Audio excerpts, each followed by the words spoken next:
G'day guys, welcome back to Beers and Breakevens, our third episode of the year. Today, getting stuck into fullback, slightly more exciting than the hooker caliber that we went through last week. Harry Grant, 40-foot of shit, daylight than everyone else. Timmy, welcome back, brother.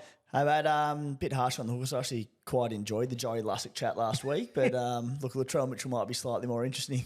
We had a live show with Jermaine Hopgood last night, and the last question I had was Lussick or hands, and I thought, I'm not going to be this guy.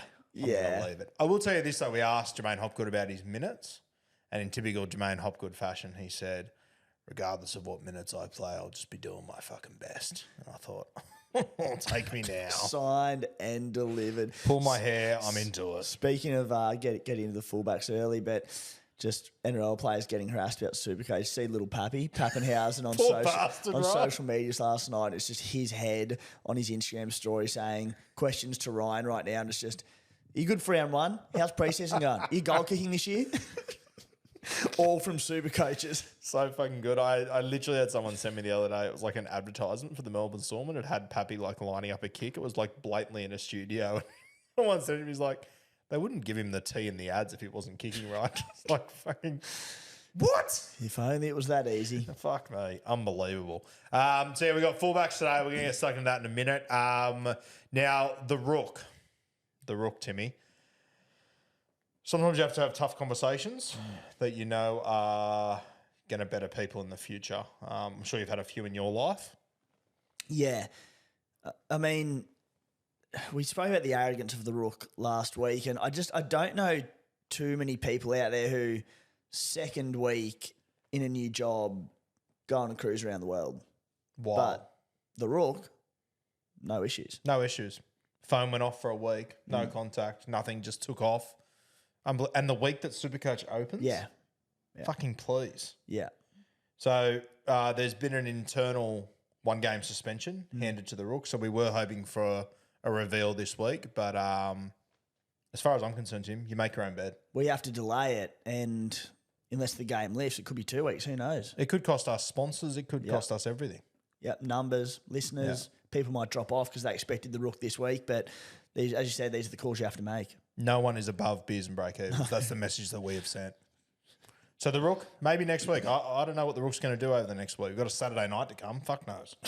Anything could happen. You know what I mean? Who knows what could happen between now and then? Hard to tell. But yeah, the Rook, hopefully introduced next week, pending internal suspension. Fingers crossed. Yeah. Look, I'd like to say I'm looking forward to it, but I don't know anymore. I don't know what to believe. Yeah, I've become very comfortable with you being the Rook. All right. Fullbacks. Now, I will open up this chat and it will come up a few times throughout our conversation, Timmy, but a lot of guys that we can talk about here that because they're dual position, we will probably pick them elsewhere. For people that are new to SuperCoach, which I hope there are a lot of our listeners that are new to SuperCoach and just finding their feet and whatnot, explain that thought process to us. Why wouldn't we pick these guys at fullback? Yeah, so like off the top of the melon, players like Ruben Garrick, who's dual position, available to be picked in two positions, centre wing and fullback. Someone like a few of the cheapies in the game who might be available in dual positions like KO Weeks, who looks like a pretty good buy, 273k at the Raiders, dual fullback and 5'8". Basically, fullback is the number one high upside scoring position in SuperCoach. Give or take, perhaps halfback, but even there, you're only talking about Nicho Hines and Nathan Cleary. Fullback, there are so many great options who can get you those 150 pluses on a regular basis. These ones that can win you SuperCoach and propel you up the overall rankings, win your head-to-head leagues, all that sort of stuff.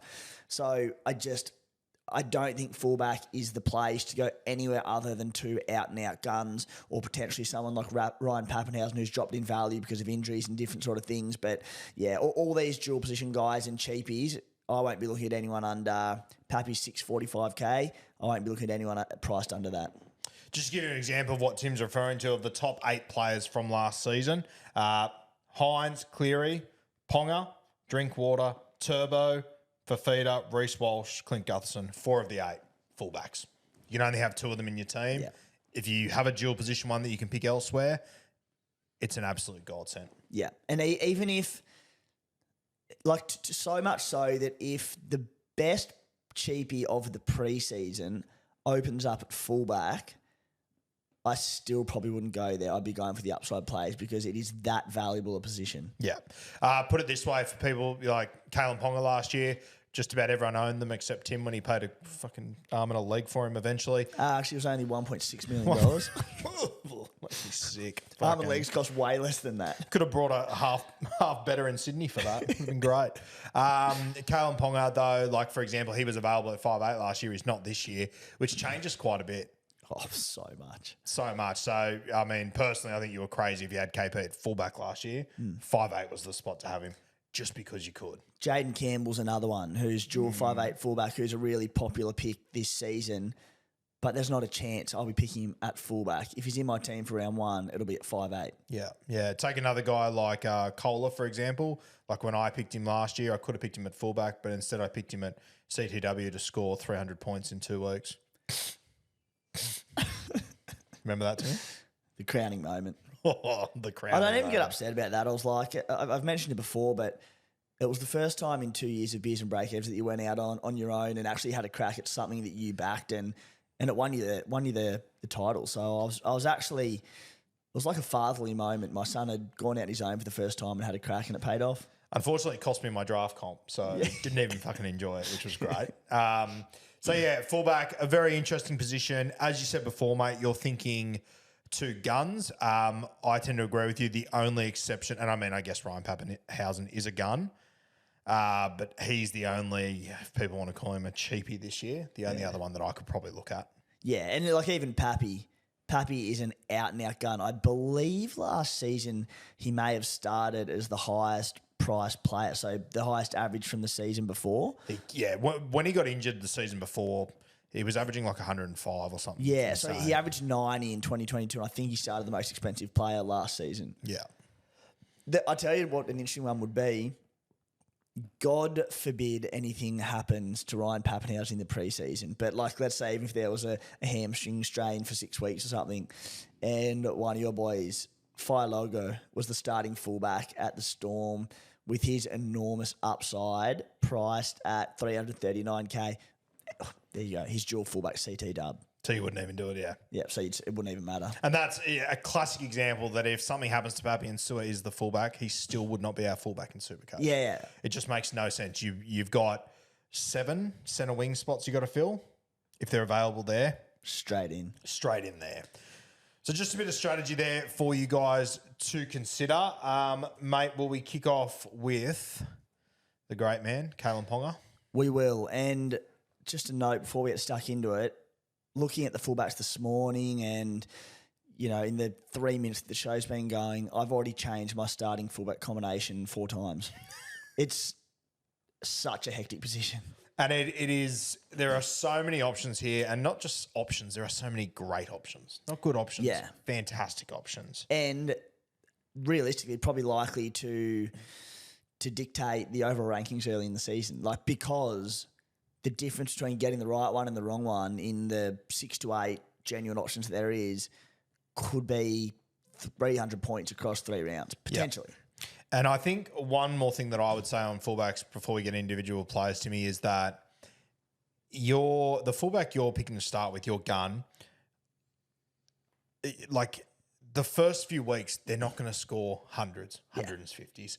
It is a low-scoring position early when defenses are tight and games are low-scoring. I don't want to see Beers and Breakevens people get to week 3 and go, oh, fuck, I need to trade my fullback. He's still the same bloke he was 3 weeks ago. You know games are going to be tight to start the season. Be patient with them. You have a look at all the stars, even the Hines and Clearys of the world. You go back and have a look at the first 3 rounds of the last few years. It's well below their season average. Yeah, exactly right. Like a Kayln Ponga, who we'll obviously start with, but he might average 70 to 75 across the first 3 rounds, but he's in your team. You've saved the trade in having to get him in round 5, whatever. There might be a little bit of a price drop round 3, round 4, but he can also come out and go the 150 pluses. If you're guessing, I'd say he probably does come out and average 75 to 80 the first 3 rounds. But, you know, you could say that for Latrell Mitchell, for Tom Trebojevic, for Ryan Pappenhausen, for all these guns. So, you know, as I said, any attacking player in SuperCoach, are more than likely to start probably below their last season average. Yeah. Just be patient with them early, though, is our big tip for you. All right, let's start at KP, mate. Mate, you can buy KP for $893K. That you must feel like you're getting him for free. Oh, pay for him in cash, mate. Bit of loose change there for Timmy. KP, $893K, priced at an 87 average. When you have a look at his scores from last year, 87 average is good. When you take away the 5-8 games, it's impressive. When you just go fullback, it's incredible. When you just go fullback with goal kicking, it is astronomical. 105 at fullback. I don't even have the numbers in front of me with the goal kicking, but it's just insane.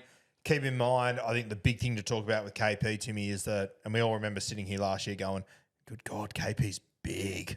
KP has put on some weight here to defend in the front line. I think you could tell by the end of the year he'd lost a lot of that weight to get back to fullback weight. He comes into this season, an entire remember as well the preseason last year, he missed 3 or 4 weeks.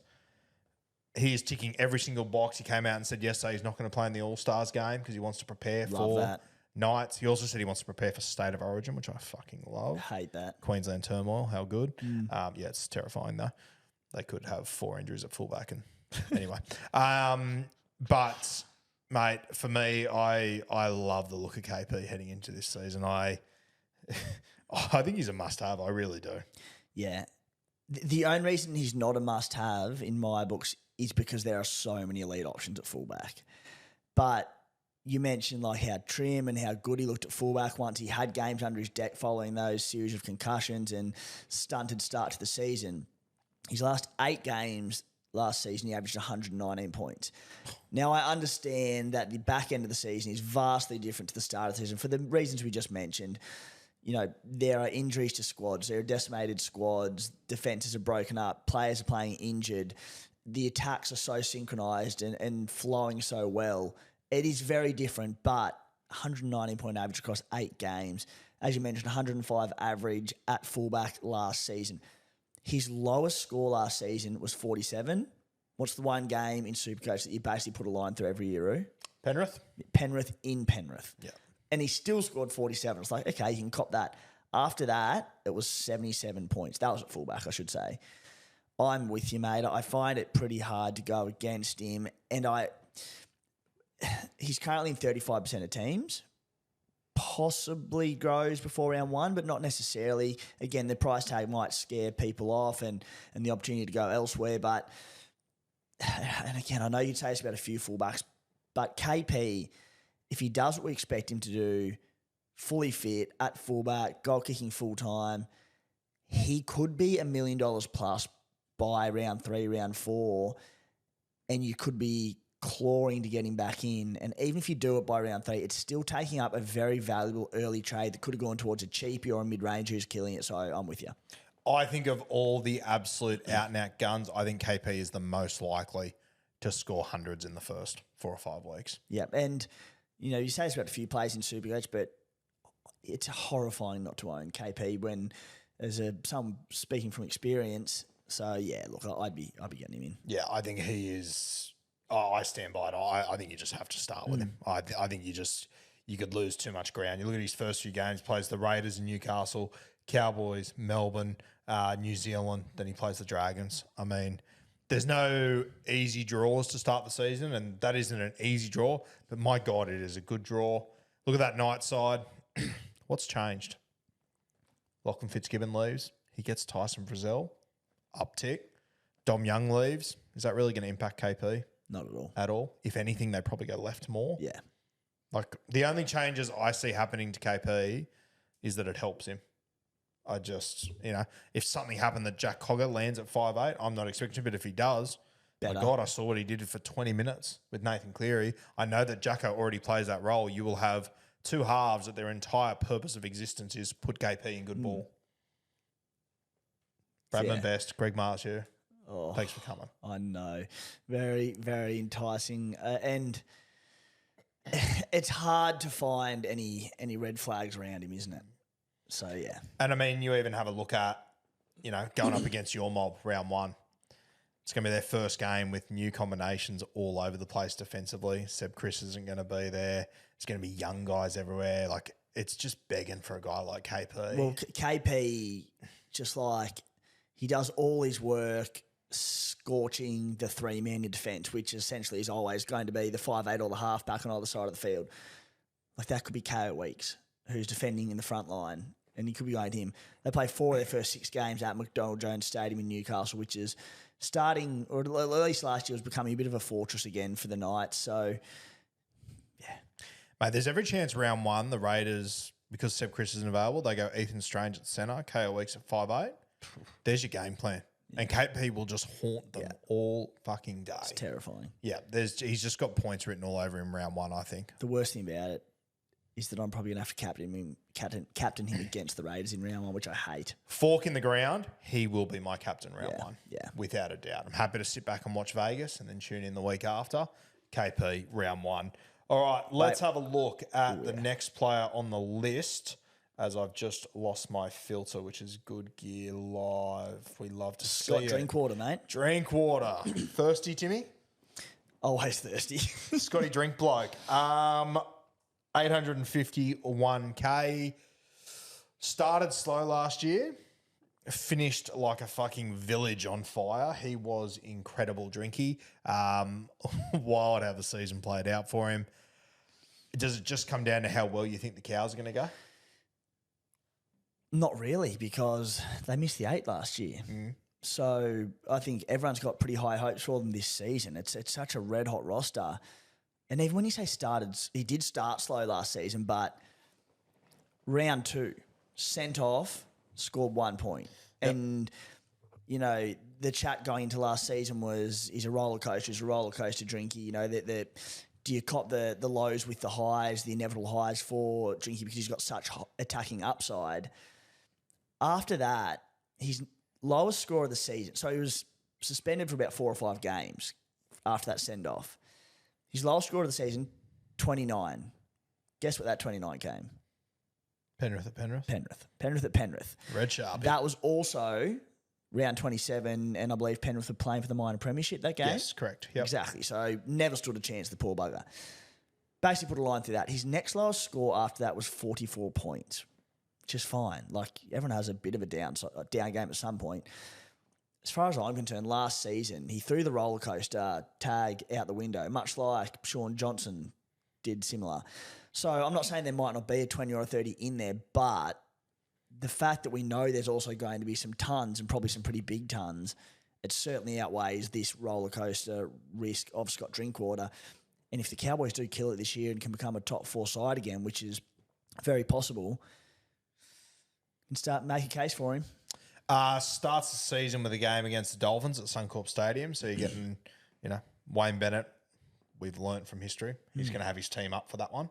Do love SuperCoach scoring at Suncorp though. Great track. Yep, very fair shout. Round 2 plays Newcastle, granted at home, but Newcastle a handy side. Then plays the Dragons, who, I'm looking at that going, good matchup. But mate, I personally think Shane Flanagan at least has this team tough for the first few weeks. I think it probably falls into a heap eventually. We're targeting Dragons at the back end of the season. Brisbane at Suncorp again. So if you're on the money with your Suncorp call, you got 2 games there in the first 4 weeks. And even though you look at, the Knights, back end of last year, most of last year to be fair, they were defensively pretty good, but there's still some decent areas to have a crack at in that side, some fragilities. It's a pretty good draw. Put it on a T-shirt. Yeah. Fragilities. Is it even a word? I'm fucking off. Fucked if I know. It is now. It is now. How good. It's a pretty good draw to open the season. Yeah, for me, Drinkwater, similar to your mate Reece Walsh, is a guy that he has to do a lot to score SuperCoach points. He's not a guy that's ticking over points every 3 seconds like your other guys. So for me, start of the season where I think things will be tight, I won't be considering him. If he had the goal kicking, I was about to conversation say that. starter. Yeah, I was about to say I'm the same, mate. I'm not overly interested in him to start the year just at the price, offer a really breakout SuperCoach season. If anything happened to Val and he was goal kicking, please don't hope nothing happens to Val, because I don't need another headache at fullback, because he would come right into the conversation. Mate, if anything happens to Val, I'm going to be filthy. I just don't even want to think about it. because it proper opens it up then all of a sudden. That'd be wild. Anything more on Drink Bloke? What do we got here, mate? See if we got any stats. No. More to come. All right, let's go to Tommy Turbo, 833K. Obviously going to Las Vegas, which I personally don't love. I think round one will be low scoring. I think Vegas will be very low scoring. I'll cut you off. Shoot. Shout out to the spy on this one. He's got me thinking and second guessing the whole Vegas thing a little bit. And we may have mentioned it on a Beers and Breakevens episode already. I'm not sure, but they're going over here with 2 games to promote rugby league in America. Do they just let it free flow and let players get absolutely gassed and put points on the board? Because I think if it was adjudicated the exact same as a game over in Australia, a regular season game with the smaller field, the travel, the new surroundings, all that, I think it'd be a low scorer. What do you reckon? No, not buying it at all. Why? Sorry. Trent Robinson gets a call from the NRL. Hey, do you guys mind not defending in round one?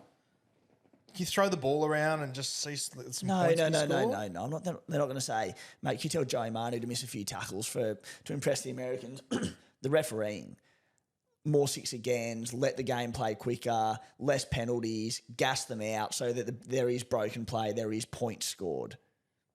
Oh, I don't think they will. That's got Volandes written all over it. Maybe. I think on a smaller field, you're going to have to really adjust those rules quite a bit to have free-flowing footy, in my opinion. Not really. You just call more 6 agains. I don't think they're going to go over there and call 1,000 6 agains. I'm not buying it. I think it'll be low scoring. I think with a smaller field, teams will be defensively orientated. I don't think so. I get where he's coming from. I understand it. But I think it's very tinfoil hatty. Wildly tinfoil. It's like Kempy areas of tinfoil hat. We've got 2 games to sell it to America. He's got him mesmerised. I wish I could throw to the rook for this one, but we have to. Unfortunately, we have to wait a week. But 2 games to sell it to America. They're not going to want a 6-4 scoreline. Don't get me wrong. I'm still with you. I'm leaning away from Vegas players because I think it will be low scoring. Yeah. But I do. I genuinely believe that they're going to line up. I think we might see more 6 agains and more free flowing play to account for it. I wonder if because of the smaller field and whatnot, I wonder, just thinking about it now, do they lean into big hits, smashing each other? It could go the other way and be wildly low scoring, I reckon. Yeah. As I said, I'm with you. I'm not detracting from that, but it has got me thinking a little bit. Yeah, I don't think they're going to go over there and just blow 6 agains wildly to keep it entertaining. But they could. We've seen crazier things in rugby league. We see crazier things in rugby league most weeks, so we'll see. This is rugby league we're talking about, Roo. We're also going to know within 3 minutes of the first game, because if there's a directive, they're just going to go whack, whack, whack, and you go, all right, we're on here, and everything we've said in the preseason is off. Which will be interesting then. Without, I don't have it in front of me, but if you watch the first game, and you know what, if Spy is 100% right, and everything is 6 again, and it's all going wild, do guys become appealing in the second game? They won't be locked yet. Yeah. What's the gap? What's the first game? Is it? Because I mean, either way, hopefully it's the Roosters. Oh fuck! Could you? I got here, mate. All good. It's Manly and the Rabbitohs. Oh my god! Imagine if it's free flowing and there's 6 agains, you will be staring at Reece Walsh. I know. Oh my god! And what's interesting about it is the impact that Vegas does have. Maybe we're overthinking it. We very well may be. But we're well known for overthinking shit. But on the fullback debate, Tom Trbojevic, Latrell Mitchell, Reece Walsh, you know, there's going to be people out there that are interested at Teddy at a discount price thinking he's going to bounce back. 4 of the most key fullbacks in the game. But you're right. So 1:30 Sunday kickoff, that first game, then 3:30. So it'll be like you won't have long to make your mind up. But if it's free flowing, Reece Walsh, thank you. Oh, how good is that going to be if people throw out their entire preseason to bed shit on an irrational decision in that 30-minute window. And I'll be doing it in Las Vegas. Can't wait. Yeah. It'll be like 60 to 54 in the first game, and you won't be able to get reception in the stadium because there'll be 100,000 people, and you won't be able to get Reece Walsh in. Oh, Guru's Captain Wong. Interesting. Bold. It is a good... It's an interesting way to look at it. I hadn't thought about it from that perspective, but I think it's a little too tinfoily hat for me. Yeah, and I'll add another thing to it. You know, people say we're maybe overthinking the smaller dimensions of the field. That I am not overthinking at all. Like, anyone who's ever played a game of football and played on a smaller field, you just have less room to attack in. It's as simple as it sounds. Defences have less space to cover. Everything's tighter. It is harder to get through and score points. So maybe if they do blow or have a few more 6 agains and open the game up a little bit, the smaller field, it might bring it back to, you know, normal NRL regular round scoring. So it's got me more excited about it for sure. Yeah. I think I'll be having a good time in Vegas regardless, but it's got me more interested in it. Yeah, I'll stay here in Caris, mate. All good. Is that all Spy? Is that straight from his melon? I think it's all straight Spy, so take that with a grain of salt. He's one of the great minds of the game, isn't he? He's a thinker. Yeah, shout out to the Spy. He's got his 2027 trades for round 1 lined up. He plans that, man. Now, I can't remember how far we got into Turbo before we went very tinfoily. Not far. Sweet. I don't think there's going to be a heap of points in Vegas. I'm not interested to start with. Does going over there on a different turf and whatnot, I don't want it to worry me, but I'm not going to lie. There's part of me that's sort of like, I don't know. In saying that, if you can survive Brookvale, you can probably survive Vegas, but can he survive Brookvale? I don't know. Yeah, what's worse? I'm going to read you out some numbers. And if they're 2021, I don't care, Tim. I don't care. They don't care. No one cares. Yes, they do. Because people wouldn't have played SuperCoach in 2021. And this is the year where point scoring records were broken, but it makes me sick. So Tommy Turbo, to start the year, this is after missing the first 5 games through injury, 116, 118, 68 versus Penrith at Penrith, 191, 119, 159. He then had a terrible 40, backed it up with 208, 144, 95, 226. Oh my goodness. This was the last time Tommy Turbo was fit. Is he fit now? I don't know. Probably not. I'm so excited to see the preseason trials if Tommy Turbo takes part and see what he looks like. This is like me bragging about my best 100-metre sprint I ever did on a 60-metre track. Couldn't care less. Ran it in 18.4. Yeah, honestly, I just rule out. Dickhead, probably. Overs. I just take out 2021 when it comes to Turbo. I mean, everything else is wildly impressive still. You have a look at, I think last time we saw him in SuperCoach last year was Raiders and then Dolphins. He absolutely fisted both of them. It was unbelievable. So, I mean, he is an absolute gun. Vegas worries me. I want KP. Only leaves me with one other option. I'll probably be looking in a different direction. But he is the A1 player for I'm happy to fall on my sword whenever I need to. I'll throw another one at you from that 2021. Again, I agree. Like, it's for for all to see that there was all these records broken. The game will probably never be light again in terms of point scoring and all that. You look at SuperCoach scoring. The SuperCoach scoring on averages. So Tommy averaged 143 points.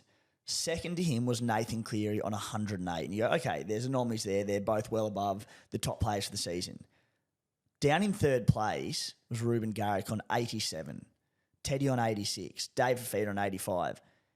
Outside of Cleary, who bumped up a little bit, and Cleary's a freak, all the same averages from that same year. Tommy was the only one who went above the median and the averages for that year compared to what we saw in 2023. Fully fit, firing. So everyone else was the same except him. What, Garrick at 88 is the same as what we expect from Ruben Garrick? But Garrick was off the back of everything Tom Trbojevic did, Ruben Garrick finished. What did Fafita average this year? They averaged like the exact same. So Fafita was 85 that year. Yeah, what did he average this year? Last year, sorry. 82. 82. So Fafita at his absolute best, when it is very evident he's playing his absolute best footy we've ever seen, average 82, and you're telling me that's the same as him averaging 85 when he wasn't doing a heap? Very similar. Oh, fucking please. I'm banning 2021 stats. I don't want to hear them. I just don't think you can include them in what it is. And you know what? Maybe that's what Vegas is going to be like. And if so, sign me up. Sounds great. But I can't use those numbers. But Turbo, outside of that, we know how good he is. We know he's an absolute freak. Can I ask you this? Is there some value in picking Turbo in the first few weeks, having a gamble on it, and if it doesn't work, then you go to Pappy? Definitely, yeah. If that's working out. Yeah. And all that aside, I just wanted to talk about 2021 Turbo again because the numbers are so phenomenal. I also largely throw them out the window. Yeah. But it's just fun to talk about. It is honestly At least I thought it was going to be fun to talk about. And I got absolutely roasted. So really took the fun out of that, Roo. But that's what I do. yeah. Turbo, I'm genuinely interested because even last season, he was playing on one leg last season. Again, I think he was fit enough, but whether it was a mental side of things or whatever it might have been, you could see he wasn't stretching out. He was taking it very conservatively, then did his pec in Origin, which gives me a bit of faith this year that he did get through 11 games last year. There were no hammy concerns or anything like that. It was his pec. Playing on one leg, he averaged 82 points. Yeah. If he comes out in the trials and he makes a break and he puts the foot down and screams away and looks powerful, I think there's genuine value there. Yeah, I think if it plays out that way, that in trials he looks good, Pappy doesn't look back to his best, things change for me very quickly. Yeah. I don't think we're going to see enough from Turbo in trials because I think he'll play relatively limited minutes. And if he does make a break, I don't think he'll stretch out because it won't be worth it. Yeah. So on that alone, I don't see myself starting with him. But if he does and he takes off, I'm nearly willing to take that gamble because he can come out and average 100 over the opening rounds. And as you said, if he does come out and doesn't go well or whatever it might be, you can always go down or you can always go sideways to Latrell or Reece Walsh or whoever it might be. Ideally, if you start, say, a KP and Turbo combination and Pappy's solid, like I said, you go down to Pappy. So I'm interested. Really interesting start for them. Manly, they go South Sydney over in Vegas. They then come back, got a 10 or 12 day spell. They take on the Roosters. They then take on Parramatta, Dragons, Penrith. So once again, South and Roosters, I'm looking at them going, well, they're top 8 teams. Maybe they're not. Yeah. I don't know, but I think that squad to start the season, I think they'll go well. I've said that for the Roosters for the last 4 years. I think they will defend well at the very least and be low I think scoring. they'll defend well, yeah. And I think Parramatta, despite not winning any games last year, they were defending bloody well to start the season. I think it was very evident from what Jermaine was talking about last night that I think Parramatta's having a big pre-season just from the way that they're approaching this. So I think they'll start well. So it'd be funny if one day like an NRL player's interviewed in the pre-season and they get asked about, how's pre-season been? Like, pretty quiet actually. We've actually haven't really had the foot on the pedal. No one's really trained the house down, and we've actually got to lift a bit. Yeah, I don't know. Jermaine last night, and we'll drop the podcast the next few days, but even just the talk that's been coming out of Parramatta, like Mitch Moses came out and said the other day, we're here to win a comp. Like I've never heard Mitch talk like that before. I reckon there's been a bit of a shift over there at Parramatta. So fingers crossed it'd be fucking entertaining if there was. Great sign. It would. They've got the squad to do it. Yeah. They're like, it's not beyond the realms. Yeah. Okay, let's move to our next man. Reece. Who's this bloke? I've never fucking heard of him. Reece Robinson. Who's my could be anything 4 years ago. Reece Robinson. Criminally underrated. Oh, he's so and I will not hear anything bad against Reece Robinson. Remember when Reece Robinson and was it Travis? Yeah. Used to just run out for Lebanon and one and play halfback, fullback, and they would just run the entire team. I've never seen a bloke glide more than Reece Robinson when he runs. Yeah. It's beautiful. Fuck, they were good. Yeah. So underrated. Reece Walsh. Who? God, the idea of you talking about Reece Walsh when they're blowing 6 agains every third tackle in Vegas Makes me sick. Take it away. Yeah. As you said 2 weeks ago, I will warm to him every day of the preseason when we talk about him more and more and more. You know what I hate too? Spy's got this idea in his head about Vegas being free-flowing, and I know that he sucks at the Reece Walsh teat as well. Yeah, he does. So you two are just going to fucking... It's going to annoy me so much. He does. Go. He sucks one teat while fondling the other. Yeah. I mean, we did have a really good chat about him for a long time in the first pod of the season. Yeah. I think that the upside is there for everyone to see in the positives. Like, I think I said on that potty, I think he can average 95 plus this season because he's a freak. But early on, Vegas impact, their draw's really difficult to start the season. Roosters in Vegas, Rabbitohs, Panthers away, Cowboys at home, Storm away. It's a tough first 5 rounds. I'm like we said before with, KP, he might not start on fire and Walsh might come out and average 65 across the first 3 rounds. And maybe that's okay because round 4 he might go bang and then hit a 150. Yep. He's so good. I think that if you are one of those people like yourself and Spy that are backing Reece Walsh in, do not cow it out after 3 weeks. Yeah. You know what you're getting yourself into. You know he's a superstar of our game. You know he's in a good footy side. He will come good. You know you're heading into a tough draw, though. If you're banking on Vegas being a heap of points, sure, back it in, but back it in properly and stay until week 6 and then maybe reassess. Yeah. Like, if in that first 5 weeks there was one softer game, there was a beat a Tigers or a Dogs or a Dragons, I'd be like, that can be the game where if he starts slow that he can go 140, 150. It's just not there, though. No. Yeah. So, I want him so badly, but I just can't look past that draw. It's very difficult. Which at the same time might be perfect. We might have Pappy for the first 5 or 6 weeks, make a few $100K, and then you might get Reece Walsh for cheaper than what you got Pappy. Exactly right. And that because for Pappy to get back to that 90-odd plus average that I think probably the elite fullbacks will be at this season, for the amount of footy he's played in the last 2 years, it's probably a bit of a stretch. So it could be a very logical round 5, round 6 play. The only thing is that if you bring him in round 5, round 6, you're only 5 weeks away from Origin. Yeah. By that point, which we assume he'll be. He's going to be a very interesting player, Reece Walsh. There's going to be big highs, but you're going to have to be very strategic when you bring him in. Whilst we're on this fullback chat, KP said the other day, pulled out of the All-Stars game, wants to focus on Newcastle Knights and State of Origin. Do you think they can fit Walsh and KP in the same side if they're running a 2-prong hooker attack? Probably not if they're running the 2-pronged hooker. Which you assume they would, right? Yeah. I would. Yeah. I think we chatted about it on Bloke late last year, and I know this is controversial, but I wouldn't go the 2-pronged hooker. I would run, and this is so harsh on Ben Hunt because he absolutely deserved to be there. But I know they've got Harry Grant who can play 80. I know that he doesn't need to play 80. And I think Ruben Cotter is there and can slot in for 15 minutes to give Harry a break. And then your 14 can be Kayln Ponga. That terrifies me as a Blues fan. I don't think they'll go that way. I think they'll almost certainly go with Ben Hunt. And I'm not against that because he's proven, does the job year after year, and he'll probably kill us. But I just look at having Ponga at 14 who can come on and play a lot of different roles. Oof. Yeah, and I agree with you. I think obviously the ceiling of having KP at 14 is scary and unbelievable, but it's a proven formula with Ben Hunt. Yeah, that's They can beat us.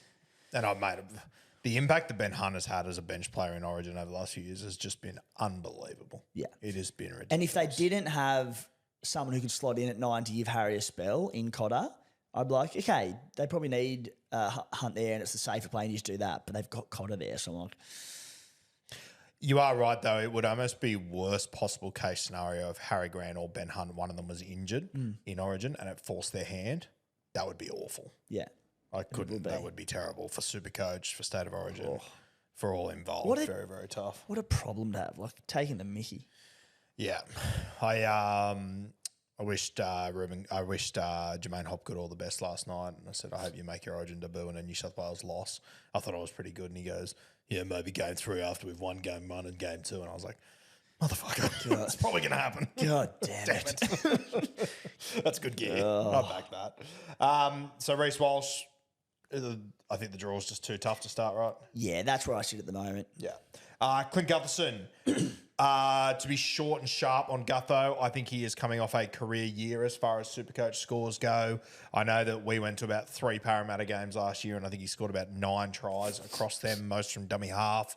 Gutho at 807K, no thanks. Yeah, not Kendall, mate. He does deserve the shout out every time though. Yeah. Because he's so reliable. He had 3 scores under 38 last year. Panthers, shock. Rabbitohs when they were good and before they shit the bed, and Broncos. And he also had sort of, outside of that, really consistent. He's had upside issues in the past. He had 4 tons last year, including a 138 and a 132. Good draw. Not for me, though. Terrell Mitt coming in next at 789K. Latrell Mitchell, a very, very interesting one heading into this season. From what I'm seeing out of South Sydney, the way that he is up and about in content, whatever it might be, when he's with Jack Wyden, I'm seeing a very happy Latrell Mitchell at the moment, and that really worries me. I was having a look at draft the other day and thinking, geez, if I ended up pick 5 or pick 6 and I had to go Latrell, I think I'd actually be okay with it.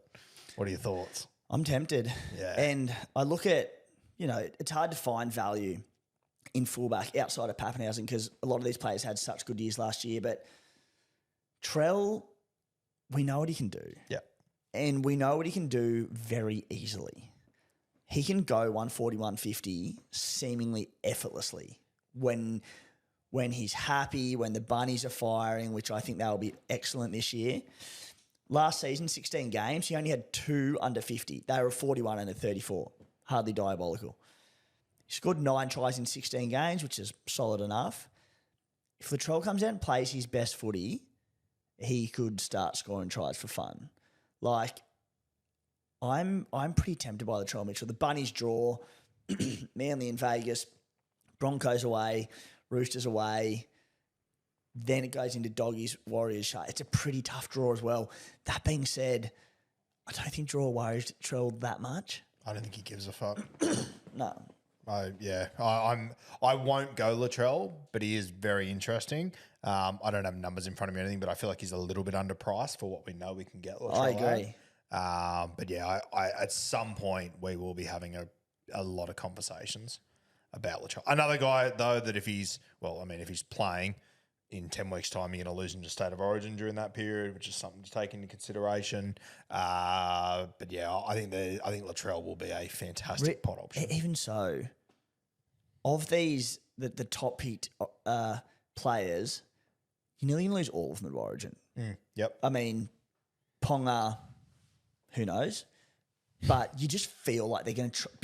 Billy Slater is so attacking mindset and get your best players on the field. You just feel like you'll find a way to get him in there somehow.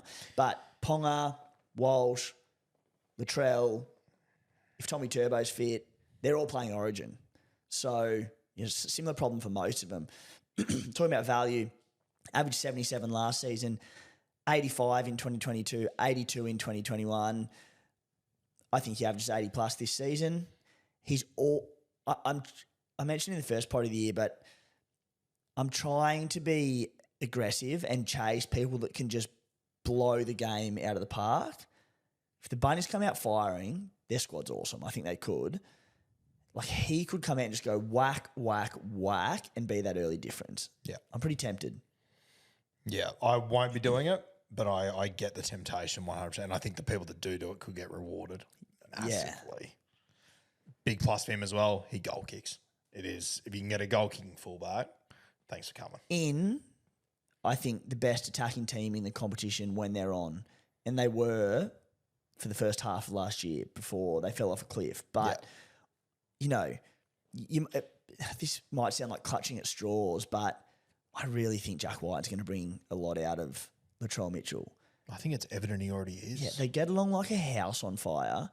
They're going to enjoy linking up. Yep. I just, the Bunnies missed the finals last year. Trell hasn't played Origin in a few seasons. I just reckon he's going to come out with a point to prove. And I also think we're going to see that in the trials, in the All-Stars clash. Yeah. I completely agree. Yeah. I think Latrell's in for a good year. All right, Ruben Garrick, here's dual position. So if we were to go him, it would be CTW. Let's talk James Tedesco, one of our old favourites, 700K. Could you imagine any other year if we were getting Teddy for 700K? Yeah. He is straight in. I personally think, and I hope I'm proven wrong, and I will be fucking stoked to be proven wrong, but I think Teddy's best SuperCoach years are behind him compared to some of these other guys. I agree, and hope I'm wrong. Yeah. I would love to see, not to say he's not in the elite tier of fullbacks anymore, but SuperCoach-wise, we're talking about 2020 average 95, in 2021 87, 2022 79, last year 69. It's just his ball playing just disappeared last year. Yeah. Not that he was ever a masterful ball player, but it was always pretty damn good. And he got so many tries, some points off the back of that. It just wasn't there last year. Like, I haven't crunched the numbers, but I feel like a lot of his points last year were, supporting for tries or like dummying and going himself. But the easy ones are the ones for a fullback where you do sweep, you cut out the centre, hit the winger, and you just stroll over for a try. You get 12 for a try assist, 8 for a line assist, whatever else there might be.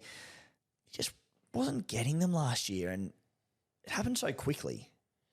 I think as well, like if I was coaching James Tedesco, which in shocking revelation I'm not, but if I was, Yet. I would be saying to Teddy, mate, I think you need to almost do less to do more in this footy side. And for me, I would assume a lot of Teddy's points came from last year. As you said, dummy, run, scramble, break off 1 or 2 tackles, just building up points throughout the game. And I wonder if maybe we'll see a little bit less of that from James Tedesco. I personally think there's every chance he goes better NRL-wise, but his score stays very similar. Yeah, like I felt like certainly at times last season he did overplay his hand, run too much, and as you said, he might be able to change his game style up a little bit. I'm pretty sure that his ball playing will improve because I know he's already kind of said it, but it'll be such a focus for him in the off season, getting that back to where it had been in previous years. Just looking at try assists for Teddy, so he played 22 games last year and he had 11. 2022, he had 24 games, he had 12, so not a massive fall off there. He had 2022 tries just back in 2021. So yeah, like certainly on the decline. I hope we see him back to his best, but I'm not convinced, and I won't be picking him. Yeah, and I would have to see a change before I even look at him at any point throughout First time in, 8 years that said that in pre-season when I go, I'm not interested in James Tedesco. 100%, which is such a credit to him that he has been a superstar for so long. All right, I'm going to read you out a couple of names and tell me if any of them interest you. We're going to start with Dylan Edwards. No. Nick Meaney's dual position. Charnze Clockstart. No. Career SuperCoach year last year. He was outstanding, but the Warriors were firing. Yep. This sounds a bit nitpicky and a bit, again, I said earlier in the season, I'm not going to worry about injuries too much, but Charnze has an injury history, including concussion, which scares me. But the man who feeds him everything, Sean Johnson. It was so joyful to watch SJ get through last season without any major injuries at all, really. But SJ is getting a holder, and he has a horrible injury history. Can the Warriors back it up? Time will tell, but I just don't have him in the class of these guys to start the season. Will Kennedy. No. Hamiso. Look, I'm not going to be starting him, but... I can't believe he's 600K. How did that Yeah, I know. He could explode, and he could join this elite tier of SuperCoach fullbacks this year. Again, the Dolphins should probably only get better, and we know how he is only going to get better.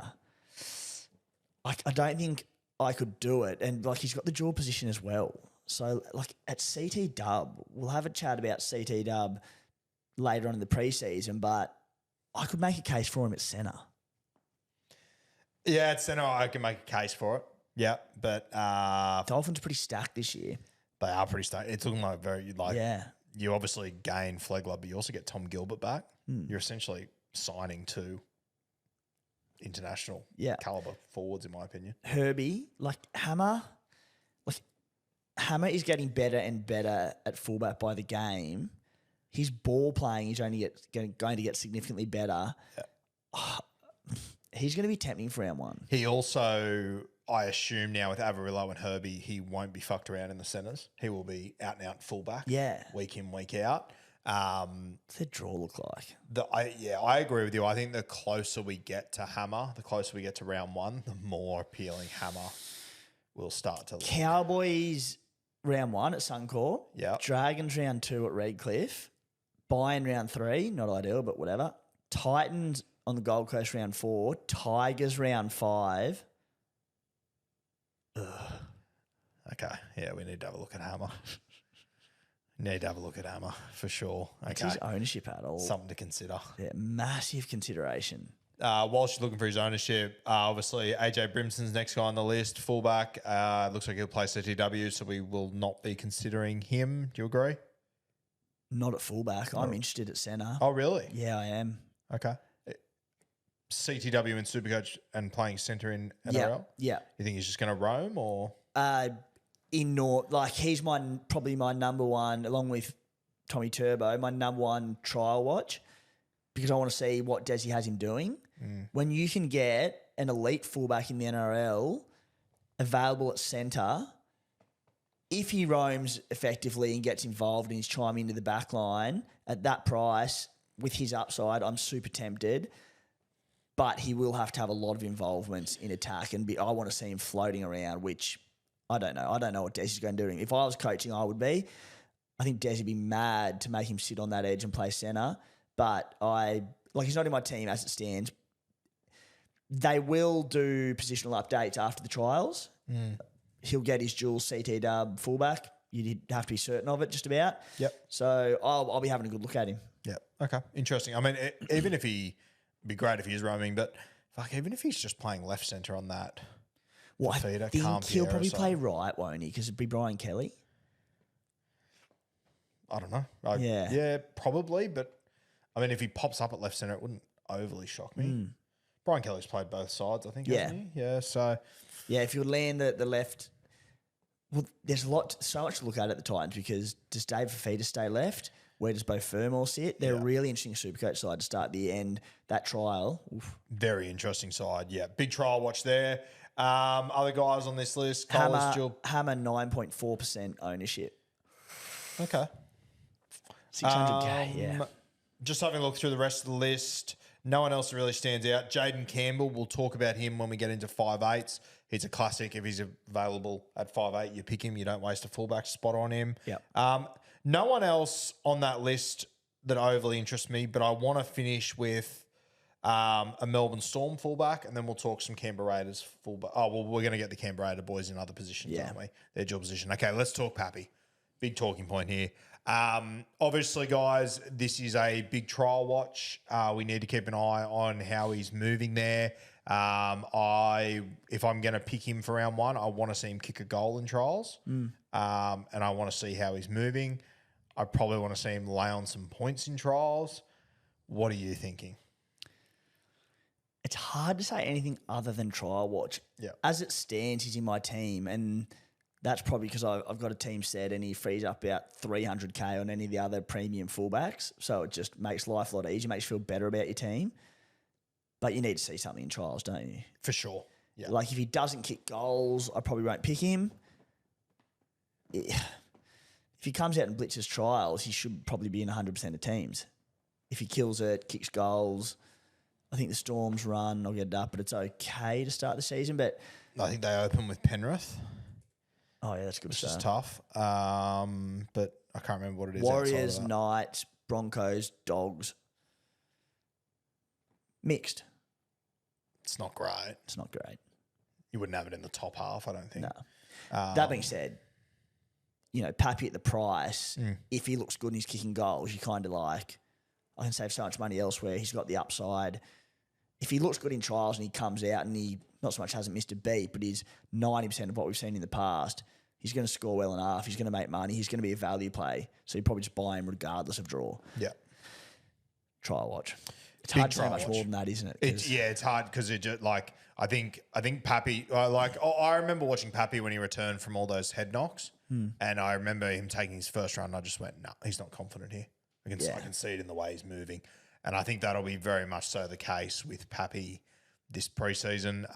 Even like he came out and scorched Brisbane in round 27, him and Fire Logo. It was against the Broncos' third string side. Yeah, I don't care. No.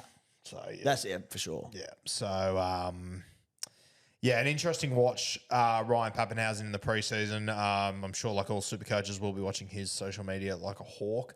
Thankfully, Pappy's pretty open with his social media and whatnot. Shout out to blokes like that as well. It's great. The Melbourne Storm obviously use him in plenty of social media content and whatnot. So we'll be keeping an eye on plenty of Ryan Pappenhausen stuff. He's just like such a lovable bloke. Loves his horse racing, loves his golf. He's everything I wish I was, just good at rugby league and made a career out of it.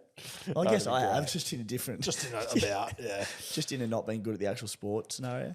All right, guys. So everyone else, there's probably a few guys you expect us to talk about. Chevy Stewart's, your Savages, Jaden Campbell's, these sort of guys. As we said off the top, they will be mentioned in CTW chat, 5-8 chat. You do not want to waste one of your two fullback positions on a guy that you can pick somewhere else. So a bit of a shallow position fullback for that reason. But that shallow pool, my God, it's got some talent in it. I'll chop and change 10 times between Without now. a doubt. As I said, I'm pretty keen to lock You might in. pick Reece Walsh or Reece Walsh. I don't know. Yeah. Walsh and Ponga. We know where it's going to end up. KP, I think he is unless he is injured come round one, I am locking KP into my side. The other spot is a trial watch on Pappy, but Turbo is very tempting, and that downgrade option, very tempting. So like at the moment, do you have Pappy sitting there? I've got KP and Pappy at the moment, yeah. And if Pappy's no good, if you gun to your head right now, who's your second fullback, if not Pappy? Probably Turbo at the moment. Yeah. But I also feel, I'll tell you what, if I get to draft day and I end up with Latrell, I'm going to be fucking sky high on Latrell all of a sudden. Yeah. And then I'll be considering him. So I'm probably going Turbo, Latrell would be my next two that I'm looking at. But, mate, I'll tell you what, if I had an inbuilt Hamiso radar, which 15 minutes ago I built, it's ticking. Since we spoke about it, I've been sitting here looking at his numbers, and yeah, I'm pretty excited. And I was so anti Hamiso before the Dolphins. It was just, he has to score tries. Yeah. He doesn't do enough. He could score a try and get 16. No thanks, not for me. He's completely flipped that on its head. 12 months later, turns out he's an absolute freak. If you would have said to me 12 months ago, Hamiso's 600K and its value, I would have told you bullshit. 600K is overs for Hamiso. You're paying massive overs. It's wild what 12 months can do. Oof. I think as well also, like, we need to keep in mind that with all these guys, there's going to be injuries. There's going to be things that are going to go on in the preseason. I mean, if something was to happen to Turbo in the preseason and Kohler's at fullback, he's obviously dual position, but like there will be other things that'll pop up. Mate, as we said, like, and then happens to Val, Drinkwater kicks goals. If I suspect Katoni Staggs is probably next in line to kick at the Broncos, but if anything happened to Reynolds, also a bit of an injury history there, getting older. Look, it wouldn't shock me to see Reece Walsh kicking goals, which would like lock and load. Thank you. So yeah, that would change the Reece Walsh conversation. A lot's going to change. Yeah. All right. What'd you do on Playbook this week? Mate, we did. We went through the players that we have locked into our side for round one that won't be moving. We did 4 more club previews. We also did some anti-pod chat, the highest owned players that myself, Spy, Maddie, and we said who we're not going near and avoiding for trying to justify it. So yeah. I listened to the section after the thing about Vegas being high point scoring, the section about like Hitler living in Argentina and the UFOs and the Yowie sightings. It was a good episode. Yeah, it was good to have Kempy on for the episode. Oh, Kempy would have loved it.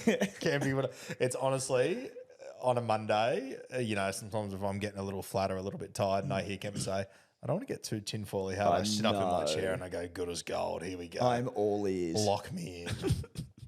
All right, guys. Thank you for joining us once again on Beers and Breakevens. We will be back next week to do CTW. Oof. Okay, it's going to be a big dog, so brace yourself for that. We've got a bit of spare time this week to do a bit of extra research. So we look forward to that. We will have the Rook reveal next week. If the Rook doesn't screw up in the next week. Bit of pressure on the Rook. Yeah. Yeah. I tell you what, I'm excited to reveal the Rook, but for a long time I've held the title as the best looking on Beers and Breakevens. And that's about to fall into a heap, which really worries me as well. Yeah. You're going to be demoted. We'll call that one early. It's going to be first, second daylight, then us tied at third. Might have to get Maddie on again. Boost us up a little bit. I feel heaps better than Maddie's on. The water boy from, the caddy from Happy Gilmore. Maddie the water boy. How good. All right, guys. Thanks for joining us once again, and we will see you next week on Beers and Breakevens.